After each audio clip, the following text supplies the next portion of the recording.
তবুও রাসূলুল্লাহ সাল্লাল্লাহু আলাইহি ওয়াসাল্লাম বলেছেন এই সালাতই তাকে এই সমস্ত অপকর্ম থেকে দূরে রাখে। আমরা এই বিশ্বাস করি, আমরা যেই অবস্থায় থাকি না কেন ভাই সেরকম ইবাদত করতে পারি না, নফল সালাত আদায় করতে পারছি না, তাহাজ্জুদও উঠতে পারি না, রাত 2টা বেজে যায়, কিন্তু ভাই কোন রকম ফজরের সালাতটা উঠতে পারি, আলহামদুলিল্লাহ আদায় ভাই আপনি অতটুকুই পড়েন, তবুও আপনি হাজিরাটা দিয়েন।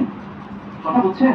তাছাড়া আপনি মুসলিম থাকবেন না, যেটা আমরা শুরুতেই বলেছি যে কেউ যদি মুসলিম দাবি করতে চায়, মাশাআল্লাহ দাড়ি আছে মুখে, জুব্বাও মাশাআল্লাহ অনেক বড়, টুপিও মাশাআল্লাহ খুব সুন্দর, কিন্তু সালাত যদি না আদায় করি তাহলে আমি মুসলিম নই, এটা স্পষ্ট কথা।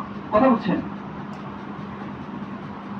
আল্লাহ রাসূল সাল্লাল্লাহু আলাইহি ওয়াসাল্লাম এবার আমাদেরকে যেটা বলছেন সেটা হচ্ছে উম্মে মাকতুম রাদিয়াল্লাহু আনহু কথা কি আমরা শুনেছি তো? উম্মে মাকতুম আব্দুল্লাহ ইবনে উম্মে মাকতুম রাদিয়াল্লাহু আনহু তার কথা আলহামদুলিল্লাহ আমরা শুনেছি।